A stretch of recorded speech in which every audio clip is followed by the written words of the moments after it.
कहानी में future time दिखाया जाता है जब दुनिया की आबादी बहुत ज्यादा बढ़ जाने के बाद इंसानों ने दुनिया को छोड़कर बहुत से और प्लैनेट्स पर रहना शुरू कर दिया। मूवी के स्टार्ट होते ही हमें इंडी से मिलवाया जाता है जो बताती है कि अर्थ पर मेरे डैड एक मिलिट्री ऑफिसर हुआ करते थे, एक एयर कैप्टन थे, लेकिन एक मिशन के दौरान उनकी छोटी सी गलती की वजह से उनका पूरा क्रू मारा गया। उन पर इल्जाम लगा कि मिशन के दौरान उन्होंने ड्रग्स की हुई थी जिसकी वजह से उनका मिशन फेल हो गया। लेकिन क्योंकि ये बात प्रूफ करने के लिए मिलिट्री के पास सॉलिड एविडेंस नहीं थे तो इसीलिए इंडी के डैड यानी कीन को कोई सजा नहीं हुई, बस इन्हें जॉब से निकाल दिया गया। लेकिन कीन अभी भी अपने आप को जिम्मेदार मानता था उस एक्सीडेंट का जिसके चलते वो डिप्रेशन में चला गया और अल्कोहलिक बन गया। उसकी इस आदत ने उसकी वाइफ को भी उससे छीन लिया। फिर कुछ टाइम बाद कीन को एक नई जॉब की ऑफर हुई एक्सॉन नामी एक कंपनी से, जिसके लिए उसे अर्थ छोड़कर एक दूसरे प्लेनेट पे जाना था। इस नए प्लेनेट पर उसे अपनी स्पेसशिप को मैनेज करना था और साथ ही कंपनी के बड़े बड़े मामलात भी देखने थे। ये कंपनी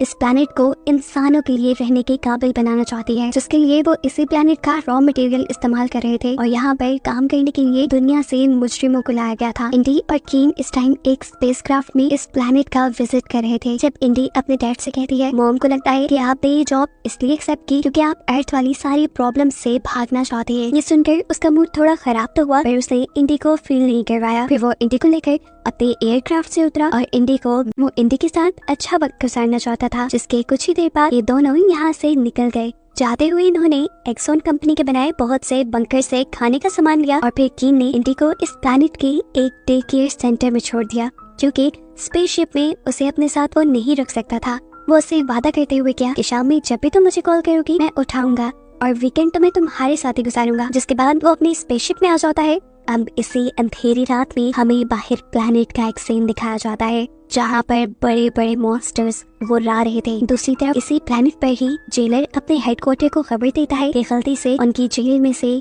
अजीब सी क्रिएचर्स आजाद हो गई है और साथ में कैदी भी। असल में वो क्रिएचर्स कैदियों पर हमला कर रहे थे। ऐसे कैदी भी इन्फेक्टेड होकर उन जैसे ही बनते जा रहे थे और अफरा तफरी में ये सब आजाद हो गए। साफ मतलब था कि अब इन मॉन्स्टर्स की तादाद खतरनाक हद तक बढ़ जाएगी। अगली सुबह जब कीन अपनी स्पेसशिप में उठा तो उसे बहुत सारे मैसेजेस मिले जिसमें से उसकी बेटी के भी कई मैसेजेस थे जिन्हें कीन सुनने लग जाता है। इंडी बाहर आउटिंग पर जाने की परमिशन मांग रही थी। इससे पहले कि कीन अपना मैसेज रिकॉर्ड कर पाता कम्युनिकेशन सिस्टम ब्लॉक हो जाता है। इसी स्पेसशिप के एक दूसरे कंपार्टमेंट में हम कंपनी की ऑनर यानी कीन की बॉस लिनक्स से मिलते हैं जो एक कर्नल को अपने पास बुलाकर उनके प्लैनेट पर रात में होने वाले हादसे के बारे में बताती है जब जेल में से एक मॉन्स्टर ने आजाद होकर और भी कैदियों को इन्फेक्टेड कर दिया था। ये सुनकर कर्नल के भी होश उड़ गए। वो जानते थे कि इसका नतीजा क्या हो सकता है, इसलिए वो ये बात प्लैनेट पर मौजूद सभी लोगों को बताने का मशवरा देती है लिनक्स को ताकि लोग अपनी हिफाजत कर सके। लेकिन को तैयार ही नहीं थी क्योंकि ये सब उसी की गलती का नतीजा था। वो कहती है कि हमने अगर सच सबको बता दिया तो इलीगली इंसानों को मॉन्स्टर बनाने के जुर्म में हम पकड़े जाएंगे। अब वो कुछ सोचते हुए कंपनी के सभी सीनियर्स की मीटिंग रखते हैं जिसमें कीन भी था। सभी लोगों से अपना झूठ छुपाते हुए वो कहती है कि प्लैनेट पर जल्द ही हमें इमरजेंसी लगानी होगी क्योंकि बहुत से कैदी रात में जेल से भाग चुके हैं जो किसी अजीब से वायरस का शिकार थे। ऐसे में वो खुद भी मॉन्स्टर बन रही है और दूसरे लोगों को भी इन्फेक्टेड करके अपने जैसा बना रही है। सभी लोगों की जानें खतरे में थी, इसलिए अब उसने फैसला किया था कि अगर सूरत हाल 23 घंटे के अंदर अंदर कंट्रोल में नहीं आती तो वो फौरन एक बड़े ब्लास्ट के जरिए इस प्लैनेट को तबाह कर देंगे। ये सुनकर यहाँ खड़े हुए सभी लोग पैनिक हो गए, लेकिन उसने इन सबसे कहा आप लोगों को टेंशन लेने की जरूरत नहीं, आप लोगों को वक्त पर रेस्क्यू कर लिया जाएगा। परेशान कीन सबसे पहले अपने कैबिन में जाता है ताकि वो अपनी बेटी से कांटेक्ट कर पाए, लेकिन सिग्नल्स अभी भी डाउन थे। इतने में ही उसके रूम में कर्नल आते हैं जो काफी घबराए हुए लग रहे थे। कीन ने पहले उन्हें काम डाउन किया और फिर पूछा क्या बात है। तब कर्नल ने बताया कि लिनक्स हम सबको धोखा दे रही है। रात जो कैदी जेल से भागे हैं वो लोग किसी भी वायरस से इन्फेक्टेड नहीं है। सच तो ये है कि लिनक्स खुद मॉन्स्टर क्रिएचर बनाने के लिए एक्सपेरिमेंट्स कर रही थी जो अब तैयार भी हो गए, लेकिन वो उसके कंट्रोल में नहीं आ सके और ऐसे सबकी जानें खतरे में आ गई। और अब ये सभी मॉन्स्टर प्लैनेट के कैपिटल की तरफ जा रहे थे जहाँ पर लोग पहले से रहने लगे थे। वहाँ पे बहुत सारे लोग थे, सबकी जानें शदीद खतरे में थी। इससे भी ज्यादा डरा देने वाली बात ये थी कि ये मॉन्स्टर जिस इंसान को भी इन्फेक्टेड करते वो खुद भी मॉन्स्टर बन जाता। इसलिए लिनक्स ने बॉम्ब से इस पूरे प्लैनेट को उड़ाने का प्लान कर लिया है। कर्नल यहाँ सिर्फ कीन को यही बताने आया था कि तुम्हारी बेटी भी कैपिटल में है, अभी वक्त है तुम उस शहर को बर्बाद होने से पहले अपनी बेटी को बचा लो। कीन कर्नल की बात मानते हुए बिना वक्त जाया किए कंपनी का ही एयरक्राफ्ट चुराता है और अपनी बेटी को बचाने के लिए निकल जाता है। उसे पकड़ने के लिए लिनक्स यानी उसकी बॉस से और भी बहुत से लोगों को उसके पीछे भेजा, जिन्होंने उसके एयरक्राफ्ट पे हमले भी किए, लेकिन किसी तरह कीन वहाँ से निकलने में कामयाब हो गया। पर बदकिस्मती से उसका एयरक्राफ्ट अब डैमेज हो गया था।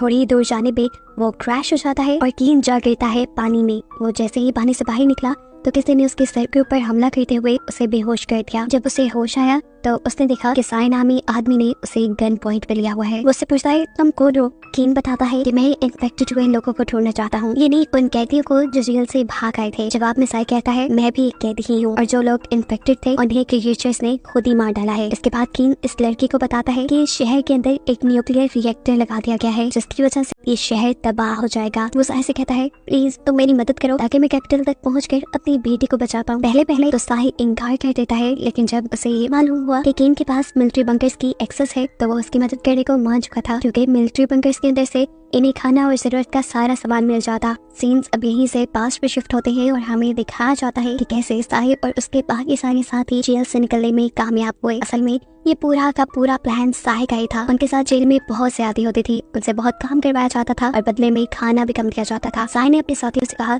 कि हम इस जानवर की जिंदगी से निकल सकते हैं, बस एक छोटा सा प्लान। उसी प्लान के तहत ये लोग आपस में लड़े, जिसकी वजह से सोल्जर्स ने भी अलग-अलग बंद कर दिया। असल में इन छोटे सेल्स के अंदर एक ऐसा सेल भी था जिसके अंदर इमरजेंसी ट्रिगर सिस्टम था। ये बात वो जानता था और बस वो वहीं तक पहुंचना चाहता था। उस ट्रिगर सिस्टम तक पहुंचने के लिए ये जरूरी था कि हम उन सारे सेल्स को फिल कर देते। इसीलिए हम सब लड़े और सबको ही वो छोटे छोटे सेल्स में बंद कर दिया गया। ये सब करना इतना भी आसान नहीं था। साई ने जब दूसरे लोगों से लड़ाई की थी तब दूसरे लोगों ने उसे इतना मारा था कि वो बिल्कुल मरने के करीब हो गया था और फिर उसे एक ऐसे सेल में बंद किया गया जिस सेल के अंदर हमेशा लेजर लाइट चलती रहती थी और वो सेल हमेशा घूमता रहता था। एक मिनट भी वहाँ सुकून का नहीं था। खैर कहानी दोबारा प्रेजेंट में आती है, जहाँ साई कीन को लेकर एक क्लब में आया। असल में कैपिटल सिटी तक पहुंचने के लिए इन्हें एक बस चाहिए थी जो इलीगली इन्हें यहीं से मिल सकती थी। बस के बारे में पूछने पर यहाँ का अटेंडेंट एक कपल की तरफ इशारा करता है जो इस टाइम नशे में धुत थे। इनको देखते ही कीन के मुंह से निकलता है डेंजरस। उसे साफ पता था कि ये लोग खतरनाक हैं, लेकिन कोई दूसरा ऑप्शन न होने की वजह से उसके पास जाते हैं और लड़की एकदम से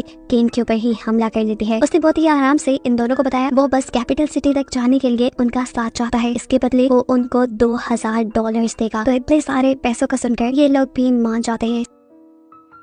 सीन्स अब यहाँ से दोबारा पास्ट में शिफ्ट होते हैं और कहानी वहीं से कंटिन्यू होती है जब साई को उसकी लड़ाई के चलते एक अजीब से रोटेटरी सेल में बंद कर दिया गया था। इसी टाइम उसके दूसरे साथी को बंद किया गया था एक ऐसे सेल में जो एक खाली रूम में बना था। इस रूम के अंदर एक अजीब सी क्रिएचर भी थी। ये आदमी इस क्रिएचर को देखकर घबरा जाता है। इससे पहले कि वो अपने आप को बचाने के लिए कुछ करता, ये क्रिएचर उसके ऊपर हमला करती है और उसे भी इन्फेक्टेड करके अपने जैसा ही मॉन्स्टर बना देती है। जेल का वार्डन साई के पास जाता है और उसे भी इसी केज के अंदर ले आता है। यहाँ ले जाते हुए वार्डन साई को बता देता है कि कैसे वो क्रिएचर्स दूसरों के ऊपर हमला करती है और उन्हें भी अपचर में बदल देती है। साई कंफ्यूज था कि ये लोग खुद ही इंसानों को मॉन्स्टर क्यों बना रहे हैं। जवाब में वार्डन बताता है कि इस प्लेनेट का एनवायरनमेंट बहुत ही खराब है। एक्सॉन कंपनी इंसानों को ऐसे मॉन्स्टर में इसलिए तब्दील कर रही है ताकि वो ज्यादा ताकतवर होकर हर एनवायरनमेंट में सर्वाइव करने के काबिल हो जाए। ये कहकर वो उसे उस केज में बंद कर देता है। इससे पहले क्या वो क्रिएचर साई के ऊपर भी हमला करके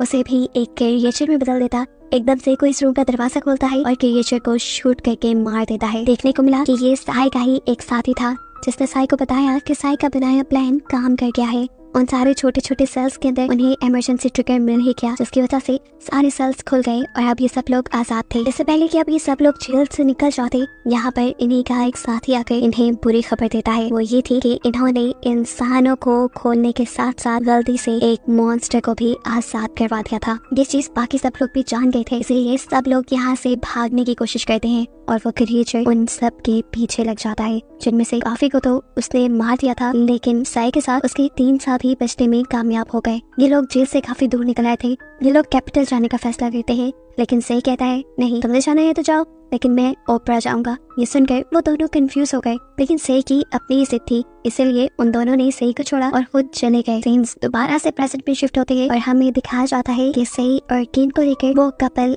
एक अजीब सी शॉप में गए थे, जहाँ से कीन बहुत सारे वेपन्स खरीदता है, वो भी कैश में। जैसे ही ये लोग वेपन्स लेकर यहाँ से निकलते हैं तो यहाँ पर बहुत ही बड़े बड़े क्रिएचर्स का हमला हो जाता है। यहाँ के जो लोग थे वो अपने बचे कुछ वेपन से उन मॉन्स्टर्स को मारने की कोशिश तो करते हैं, लेकिन पूरी तरह कामयाब नहीं हो पाते, क्योंकि काफी सारे मॉन्स्टर्स को मारने के बाद इनकी गोलियां खत्म हो चुकी थी और फिर बाकी बचे हुए मॉन्स्टर्स ने इन्हें चीर फाड़ कर मार दिया। यहाँ दोबारा हम किंग को देखते हैं जो कि उस कपल के साथ ड्राइव करते हुए कैपिटल तक पहुँच गए थे। यहाँ हर जगह अफरा तफरी मची हुई थी, लोग इधर उधर भाग रहे थे और वो क्रिएचर्स बुरी तरह इन लोगों के ऊपर हमला कर रहे थे। ये सब लोग अपनी बस को किसी तरह क्रिएचर्स से बचाते हुए उस बिल्डिंग के पास पहुंच जाते हैं जहां पर इंडी थी। दोनों कपल अपनी बस के पास रुके थे और गन्स के जरिए ताकि कीन का काम आसान हो जाए। कीन जब ऊपर पहुंचता है तो देखता है कि उसकी बेटी की बेबी सिटर मारी जा चुकी है। ये सब उसे डरा चुका था। उसे लग रहा था कि शायद अब उसने अपनी बेटी को भी खो दिया, लेकिन उसी सेकंड एकदम से अलमारी खुली और उसमें से उसे इंडी सही सलामत मिल गई। इंडी ने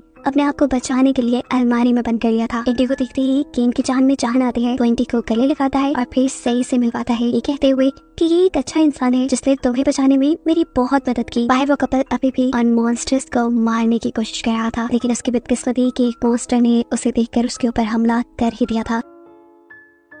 कि देखकर उसकी वाइफ परेशान हो जाती है। वो उसे खींचकर बस के अंदर लेकर आई, लेकिन अब ये लड़का जान चुका था कि वो जिंदा नहीं बचेगा। वो अपनी वाइफ को आखिरी बार किस करता है और मर जाता है। दूसरी तरफ बिल्डिंग के अंदर से कीन अपनी बेटी को लेकर निकलने की कोशिश में थे, लेकिन वो देखते हैं कि उनके बाहर जाने के सारे रास्ते मॉन्स्टर्स ने ब्लॉक किए हुए हैं। तभी एकदम से कीन को एक आइडिया आता है। वो उन दोनों को लेकर जाता है छत पे और वहाँ से बस के ऊपर जंप कर देता है। बस की रूफ फॉल से जब ये लोग बस के अंदर आए तो उस आदमी को मारा देखकर इन्हें बहुत दुख हुआ। जल्द ही अब इन्हें यहाँ से बचकर निकलना था। बस ड्राइव करते हुए ये लोग आगे आ गए। अब ये लोग एक मिलिट्री बंकर के पास थे क्योंकि इन्हें बहुत सा जरूरत का सामान चाहिए था जो मिलिट्री बंकर से ही मिल सकता था। इस चीज की खबर लिनक्स को भी हो जाती है कि एक बस उनके बंकर तक पहुंच रही है। इसलिए वो अपने आदमियों को ऑर्डर देती है कि उस बस को किसी तरह रोको, नहीं तो तबाह कर दो। इस हमले की वजह से ये सब लोग पैनिक हो चुके थे। लड़ने के लिए इनके पास ज्यादा कुछ नहीं था, इसीलिए ये लोग चुपचाप बस के फ्लोर पे लेट जाते हैं ताकि काफी हद तक वो इस हमले से महफूज रह सके। इस हमले के बावजूद भी वो लड़की बस को चलाती रहती है, लेकिन फिर अगला होने वाला हमला इस बस को भी रोक देता है। ये लोग एक बंदर के करीब आ चुके थे। साहिर ने पीछे मुड़कर देखा तो वो शॉक रह गया ये देखकर कि कीन और वो लड़की दोनों ही मारे जा चुके हैं। ऊपर एयरक्राफ्ट से होने वाले हमले अभी भी रुक नहीं रहे थे। अब साहिर अपने आप को और इंडी से एक केव में ले जाता है। असल में ये केव ही मिलिट्री बंकर थी, उन लोगों का शेल्टर थी। इसका कोड इंडी को इस वजह से पता था क्योंकि वो पहले भी अपने डैड के साथ यहाँ आ चुकी थी। ये लोग कोड लगाते हैं और यहाँ का दरवाजा खुल जाता है। ये दोनों बिना वक्त जाए के इसके अंदर जाने ही वाले थे, लेकिन इनकी बदकिस्मती कि इनके पीछे एक मॉन्स्टर पड़ गया जिसने साहिर के ऊपर हमला भी कर दिया। साहिर जानता था कि अब वो इन्फेक्टेड हो जाएगा, लेकिन फिर भी उसने इंडी को बचाने के लिए इस मॉन्स्टर को अपने से दूर किया और खुद इंडी को लेकर सेफली इस रूम तक आ गया। वो इंडी से कहता है तुम सेफ हो, लेकिन मैं अब जल्दी एक मॉन्स्टर बन जाऊंगा, तुम यहाँ से दूर चली जाओ, देखो तुम्हारे आगे पूरी जिंदगी है। लेकिन इंडी अब सही को छोड़ के नहीं जाती। वो रोते हुए उससे बात करने लगती है, लेकिन इसी दौरान उसकी बॉडी भी म्यूटेट होना शुरू हो गई। कहानी एकदम से दोबारा फ्लैशबैक में जाती है और हमें 2 साल पहले का वक्त दिखाया जाता है जब साहिर अर्थ पे एक डॉक्टर था। उस दिन हॉस्पिटल में एक इमरजेंसी केस आया। एक प्रेग्नेंट लेडी का एक्सीडेंट हुआ था। डॉक्टर्स उसकी बेटी को तो नहीं बचा पाए, लेकिन उसे बचाने की कोशिश की जा रही थी। उसे बचाने के लिए इमरजेंसी में ही साहिर को ऑपरेशन थिएटर में बुलाया गया और वहाँ जाकर उसने देखा कि वो औरत कोई और नहीं बल्कि उसकी वाइफ थी। जिस देखते ही वो इमोशनल हो गया। उसकी वाइफ उसे अपने साथ रहने को कह रही थी। साहिर भी खड़ा हुआ था, लेकिन फिर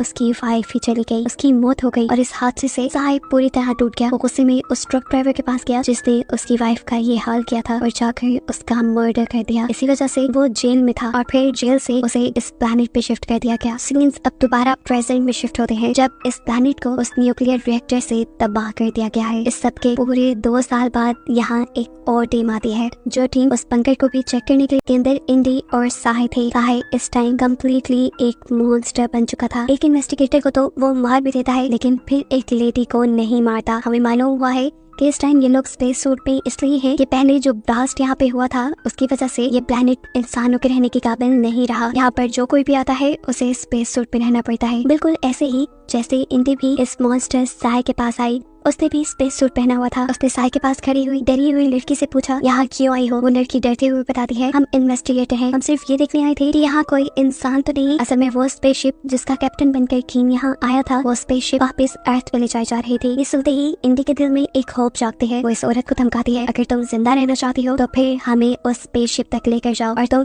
ये बात किसी को नहीं बताओगे कि एक मॉन्स्टर भी उस स्पेसशिप के अंदर छुपा हुआ है। असल में वो साहिर को भी अपने साथ लेकर जाना चाहती थी क्योंकि साहिर बाकी मॉन्स्टर्स जैसा नहीं था। वो किसी के ऊपर हमला नहीं करता था। ना चाहते हुए भी इस औरत को उसकी बात माननी पड़ती है और कहानी के आखिरी सीन में हमें इंडी और मोन्स्टर बने साई को एक साथ दिखाया जाता है, जो वापस अपने प्लेनेट अपने घर जाने की एक्साइटमेंट में बहुत खुश थे। दोनों ने एक दूसरे का हाथ पकड़ा हुआ था, जिसको दिखाते हुए एक